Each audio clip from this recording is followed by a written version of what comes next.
The Excalibur-class dropship is a huge combat troop transport designed to carry a combined arms unit into a hostile territory. The ship has the facilities to carry 2 tank battalions, 1 infantry battalion, and 1 BattleMech company at the same time. Due to immense losses suffered in the Amaris Civil War, and because it was cheaper to produce, the Excalibur was chosen as a replacement for the Colossus class by the Star League Defense Forces before its dissolution. The first Excalibur class entered service in 2786, shortly after the start of the First Succession War. Developed as a cheaper version of a Colossus class heavy transport, the Excalibur class reflected the experiences of the Amaris War, which saw the virtual extinction of the Colossus. With this in mind, the Excalibur was never meant to see combat and lacks many features of a frontline dropship. The Excalibur was built at 4 locations: BBP Industries, Ulfian; Andorian Industries, Andorian; Semier Datatron, Farkot; and Rushmore Owens, Capella. This spread the class over the entirety of the inner sphere. These massive craft made use of a huge GM 48,000 drive system, which provides the vessel with a respectable 1.5 Gs of acceleration, with busts of up to 3 G for a number of hours. But the last manufacturer able to produce these drives closed in 3022. Andorian Industries ceased production at this time, and for a while the craft looked doomed. At least until House Kurita, a major user of the Excalibur, commissioned an engineering team to research an alternative propulsion system.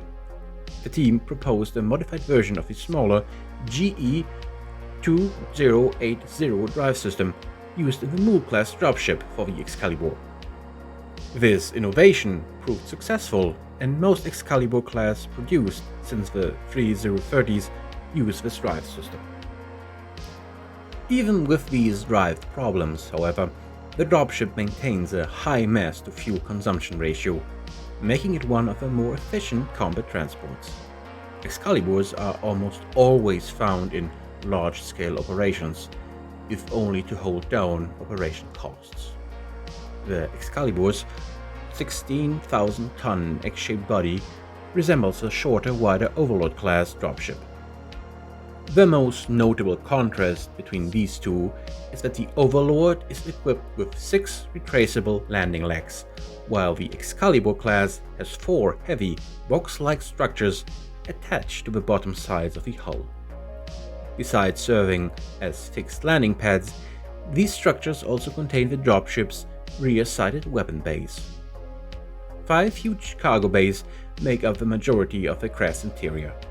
4 of these are fitted as vehicle bays, and the 5th can accommodate a company of mechs. The vessel's 4 roomy vehicle bays each have sufficient floor space to hold up to 25 heavy vehicles, with a maximum capacity of 1,500 tons. The ships are beginning to show signs of structural stress, however, and so many have a maximum deck capacity of 1,000 and 1,250 tons. This does not present much problem for lighter armor units, but units equipped with heavy vehicles, such as House Steiners, sometimes have to give up an entire armor company to prevent stress on the ship's structure. Besides these vehicle bays, the Excalibur also has a cramped mech bay containing 12 mech cubicles. Unlike vessels such as the Leopard, Union, and Overlord, which are specifically designed to transport mechs, the Excalibur has no mech repair facilities. Moreover, the ship is not equipped to make mech drops. Most of the remaining space contains 6 troop decks, which includes quarters for vehicle crews, Mechwarriors, technical personnel, and an entire infantry battalion. Each infantry deck contains barracks, mess and recreation rooms for each platoon, as well as training and medical facilities for each infantry company. The quarters for the Excalibur 50 crew members are located above the troop decks. These quarters comprise of 21 double occupancy rooms and 8 single occupancy suites for the captain and senior officers. The central portion of the deck houses the mess hall and recreation facilities, with a trio of elevators for access to other decks. An isolated security code-equipped elevator provides access to the command deck. The Excalibur's combat capabilities are somewhat limited, which has earned it considerable criticism. Mounted in the nose are an autocannon 5, an aileron 10 launcher, and 1 medium laser. On the other front side are a PPC, 2 aileron 10 launchers, and 2 medium lasers. On the rear sides are a large laser and a pair of medium lasers. And in the aft are 1 large and a pair of medium lasers. Though this armament may not provide a lot of punch, it does protect the ship from uncoordinated fighter attacks. Because of its light armament, the vessel does not involve itself directly in combat. It is also the main reason why Excaliburs are almost never sent into hostile territory without a well-armed escort. Variants: the upgrade. Attempting to combat the Excalibur's weak offensive abilities, Semir Datatron of Farkad introduced an upgraded version with advanced weaponry in 3056. The modifications are relatively minor, adding Artemis 4 FCS to the LRM launchers, replacing the medium lasers with pulsed versions, and switching the PPCs and large lasers with extended range variants. But with no increase or modification of the original's coolant system, this poses other problems. This newer Excalibur also exchanged combat transport capability with general cargo capacity, carrying 72 heavy vehicles, 12 mechs, and 9-foot infantry platoons, alongside 2,238 tons of general cargo. The Pocket WarShip. The other major variant of the Excalibur is a Pocket WarShip.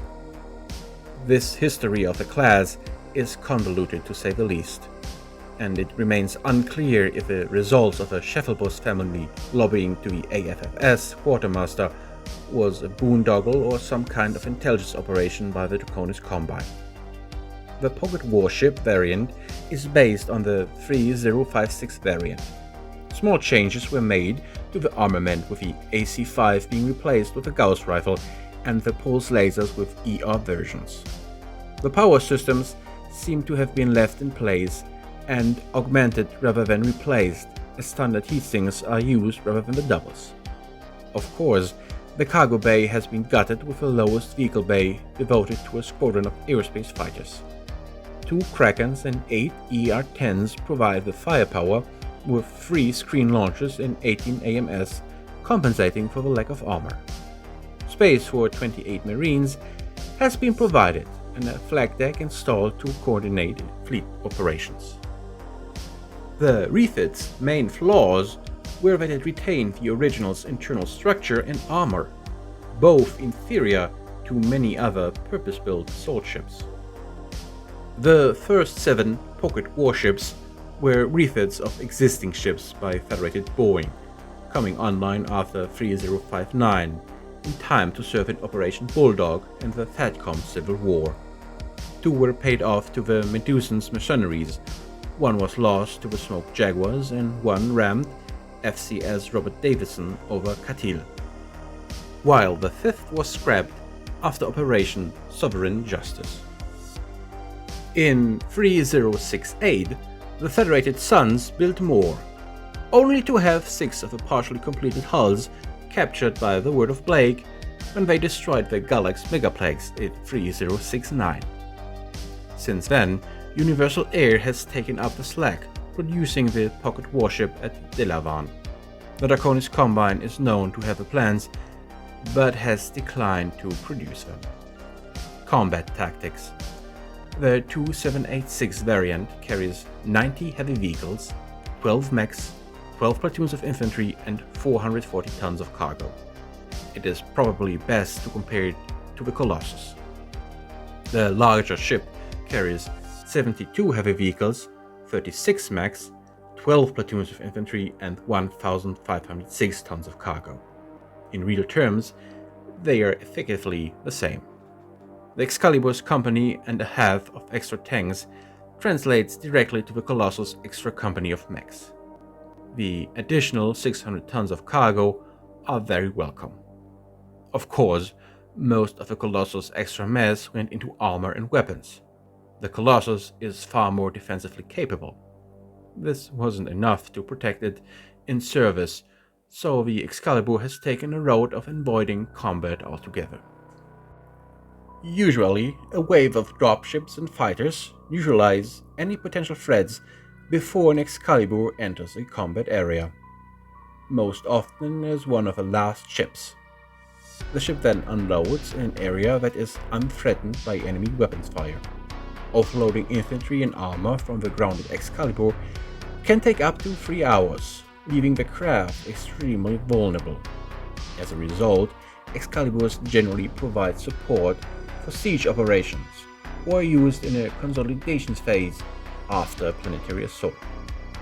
Once it has unloaded, the Excalibur serves as a general support vessel, transporting supplies and extra equipment to operation and support stations. It is useful in this role, as it is better protected than the average civilian dropship. The 3056 Excalibur bears even more resemblance to the Colossus. Weapons and armor remain middling, but the cargo bay is rearranged to 72 heavy vehicles, 12 mechs, 9 platoons of infantry, and 2,238 tons of cargo. This is probably the best cargo arrangement of the three. 90 vehicles is an odd number, while 72 is a pair of battalions. 9 platoons matches FATCOM formations. Of course, the 2,238 tons of cargo is the real benefit. The 3056 Excalibur is actually able to support the unit it carries. Given the Excalibur is one of a second or third wave dropships, this ability to support combat units is more important than the ability to fight. These vessels should be deployed in the last stages of the invasion, far from any hostile defenders. Unable to perform combat drops, they are best landing at established LZs. And given what they carry, Excaliburs are great for securing these LZs. The pocket warship is of course completely different. As a command ship, the heavy AR-10 battery gives it an unusual ability to stand off compared to other assault dropships, and this is something that should be exploited ruthlessly. Behind Aerondites and Overlord A3s, it can take them the hits. If the enemy is able to bypass the screening units, an Excalibur should make no attempt to stay and fight, unless a retreat would cripple the defensive formation it is part of. The increasing use of AMS makes the AR-10 less effective against dropships than they used to be, but they remain a solid anti-fighter option.